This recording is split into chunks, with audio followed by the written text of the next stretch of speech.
Hello everyone, welcome back to Brigador. Today we're on the last of our new batch of 4, La Femme d'Argent. Contracting with opposition 7%, opposition heavy corvid. Corvids have proven resourceful in hiding their seditious ways from Great Leader, though minor fractions were often overlooked.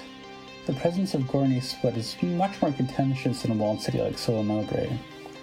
Often simply known as the Split, is a long sliver of land left in the zone between two adjacent districts. It is a corvid hub of social and economic activity, as well as the trade and manufacture of material. Is material spelled wrong, or is that like an alternate spelling that or did I forget how to spell material? Anyways, as such, it has proven to be a base of operations for the corvids to consolidate their grip on the surrounding districts. The SNC has other plans. Clear Gournay Split of corvid opposition. We got the Huss, the Pompadour, the Chook, and the Sleepwalker. I remember the Sleepwalker being the best, but we are going to try them all in order. Lasers. I don't like lasers, but we'll try the Huss to start out. And this is just a kill everyone mission. Oh, this is a hell of a map. And this is an E-graph, gotta remember that.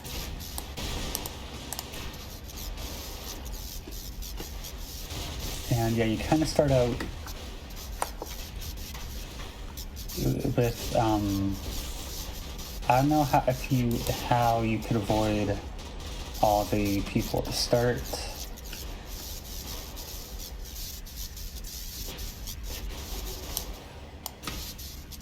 Man, that ammo figured fast.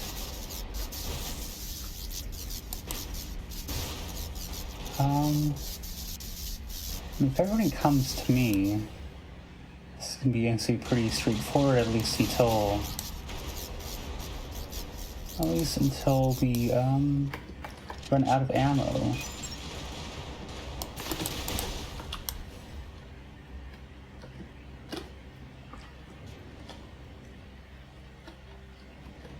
This thing is not very fast for an A-grav. Can we snipe that guy? Oh, okay, there's a bunch of people here that I just didn't see. This is...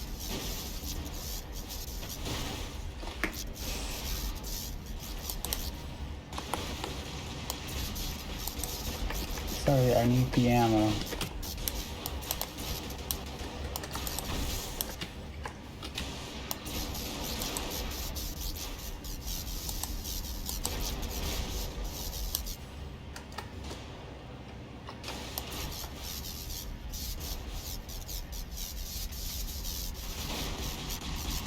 Yeah, it's kind of hard not to be wasteful with this kind of ammo.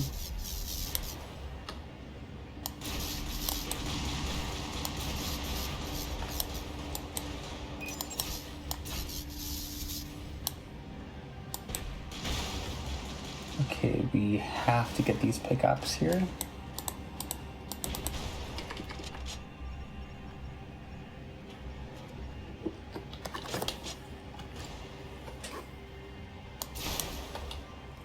There we go. Well, I mean, we are close-ish. I would definitely prefer to do this with a different vehicle, but,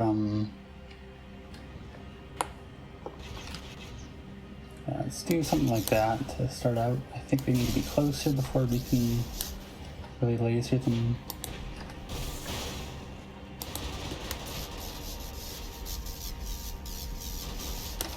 Oh, there we go.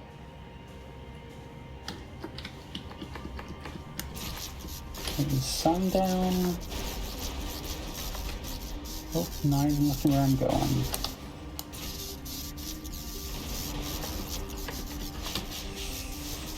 Despawn right in time.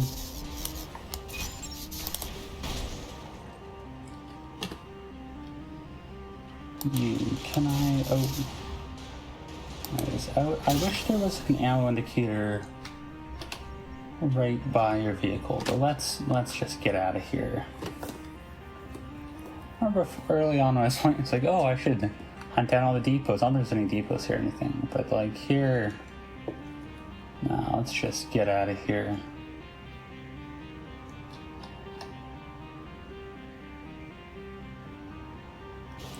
I mean, it does give us some good time. We haven't had a nice, 5-minute mission in a while, that's for sure.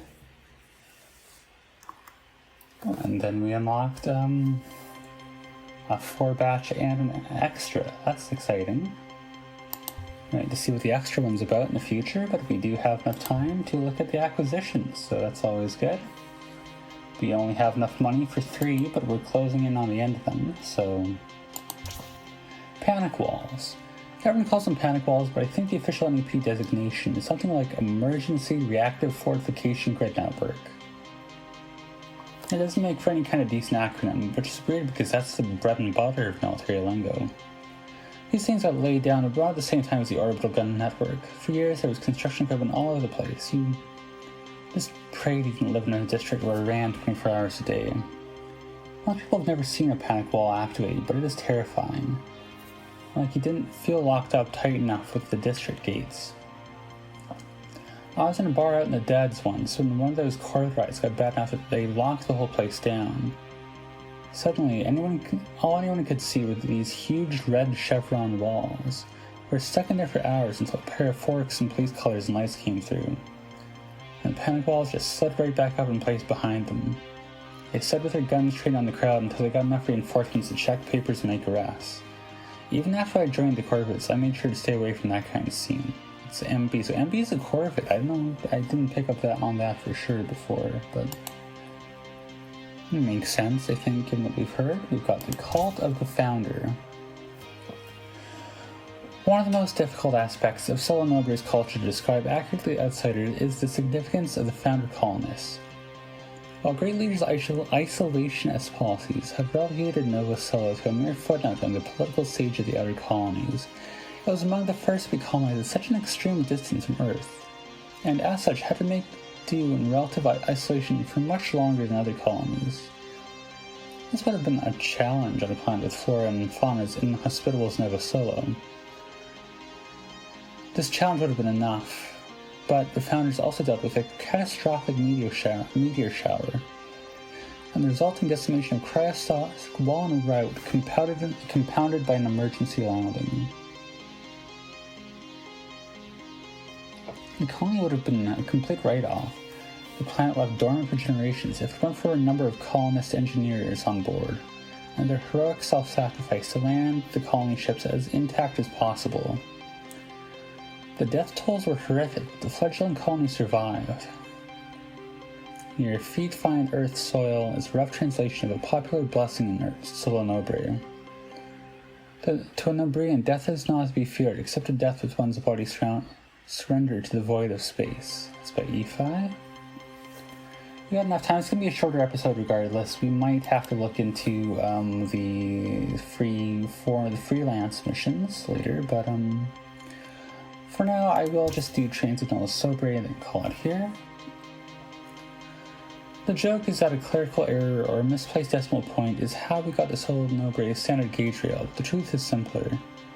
Even before there was a great leader, the founding interests in Solo Nobre, the same that have come back to reclaim it, knew that the colony had held great potential for military and economic interests. You need to move a lot of raw material and also a lot of material.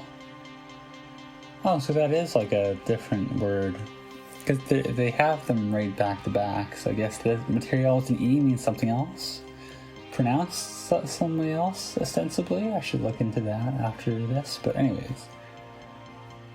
All the old railways on Earth had a lot of nasty retrofits to deal with in the age of putting a squad of heavy mechs on the same freight train. But Solo Nobre's railways were built from the ground up, with enormous trains to match. Rails as wide as the lane of car traffic, locomotives as tall as an apartment block. I doubt great leaders' quest for the complete orbital gun coverage of the city would have been remotely possible without our oversized railroads and engines. Also, the vast majority of Solo Nobre was already flattened and hell to begin with. It's a railroad dream, train spotter's paradise. Nobody used photos of the giant war trains that rolled in from Echo decades ago, but that's a different subject. By MB? And we're left with $500,000, and we're past the 10-minute mark. Not that I'm monetizing these videos or anything, but I feel like we will call it here. Next time, if we end up in a spot where we have no or little acquisitions to do, we will try some freelance missions, although I think for the purpose of the naming scheme that I'm going to release them on the same day as the main mission, and we'll just like separate the videos for the sake of the naming scheme and all that. So regardless, look forward to that, I guess. But for now, we will call it here, and as always, thank you for watching.